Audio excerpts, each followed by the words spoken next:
বৃহস্পতিবার জাতীয় সংসদে ২০২৪-২৫ অর্থবছরের প্রস্তাবিত বাজেট উপস্থাপন করবেন অর্থমন্ত্রী আবুল হাসান মাহমুদ আলী। এটি হবে বর্তমান অর্থমন্ত্রীর দায়িত্বে থাকা সাবেক পররাষ্ট্রমন্ত্রী আবুল হাসান মাহমুদ আলীর প্রথম বাজেট। এবারের বাজেটের আকার হতে যাচ্ছে ৭,৯৬,০০০ কোটি টাকা। এটি হবে বাংলাদেশের ইতিহাসে সবচেয়ে বড় বাজেট। বড় ব্যয়ের আকাঙ্ক্ষার বিপরীতে বাজেটে থাকবে রাজস্ব আহরণের বড় লক্ষ্যমাত্রাও।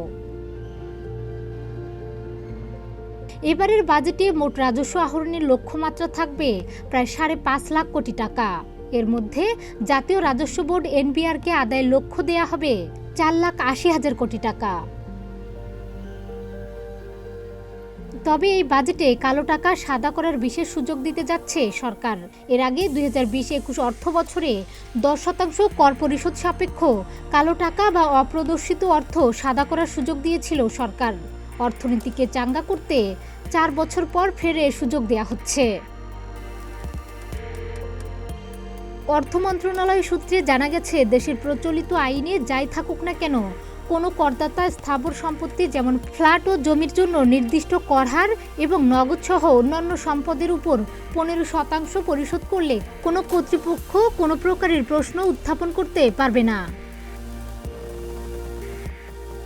আগামী বাজেটে ১৫% কর দিয়ে আয়কর রিটার্নে অপ্রদর্শিত নগদ অর্থ ব্যাংক আমানত প্রদর্শনের সুযোগ দেওয়া হচ্ছে।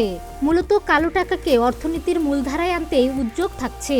সরকারের অন্য কোনো সংস্থা এই বিষয়ে প্রশ্ন করতে পারবে না। বর্তমানে ব্যক্তি করদাতাদের সর্বোচ্চ কর হার ২৫%, যা আগামী অর্থবছরে ৩০% করার পরিকল্পনা করছে এনবিআর। বিশ্লেষকরা বলছেন, অর্থনৈতিক মন্দার মধ্যে এই সুযোগ দেশে নতুন করে বিনিয়োগের পাশাপাশি কর্মসংস্থানের সৃষ্টি করবে। বিদেশি বিনিয়োগ বা পাচারের বদলে অপ্রদর্শিত অর্থের মালিকরা দেশে বিনিয়োগে উৎসাহিত হবেন। প্রায় সব সরকারের আমলেই কালো টাকা সাদা করার সুযোগ দেওয়া হয়। এই পর্যন্ত ৪৭,০০০ কোটি টাকা সাদা হয়েছে। এদিকে এনবিআর তথ্য পর্যালোচনা করে দেখা গেছে, স্বাধীনতার পর থেকে নানাভাবেই কালো টাকা বিনিয়োগের সুযোগ দেওয়া হয়। ১৯৭১ থেকে ৭৫ সাল পর্যন্ত ২,২৫,০০,০০০ টাকা সাদা করা হয়।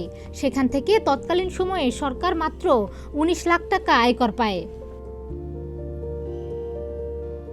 ১৯৭৬ থেকে ৮০ সাল পর্যন্ত ৫০,৭৬,০০,০০০ টাকা সাদা করা হয়। এতে সরকার কর পায় ৮১ লাখ টাকা। ১৯৮১ থেকে ৯০ পর্যন্ত ৪৫ কোটি টাকা সাদা হয়, যাতে আয়কর পায় ৪,৫৯,০০,০০০ টাকা। ১৯৯১ থেকে ৯৬ পর্যন্ত ১৫০ কোটি টাকা সাদা হয় এবং আয়কর আদায় করা হয় ১৫ কোটি টাকা।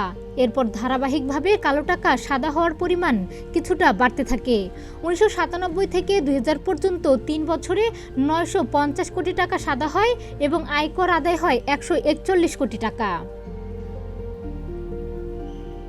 পরে ৭ বছরে ২০০১ থেকে ৭ পর্যন্ত ৮২৭ কোটি টাকা, ২০০৭ থেকে ২০০৯ পর্যন্ত ১,৬৮২ কোটি টাকা, ২০০৯ থেকে ২০১৩ পর্যন্ত ১,৮০৫ কোটি টাকা এবং ২০১৩ থেকে ২০২০ পর্যন্ত ১১,১০৭ কোটি কালো টাকা মূলধারার অর্থনীতিতে প্রবেশ করে। এই থেকে সরকার রাজস্ব পায় যথাক্রমে ১০২ থেকে ৯১১ কোটি, ২৩০ কোটি ও ১,০৭৩ কোটি টাকা।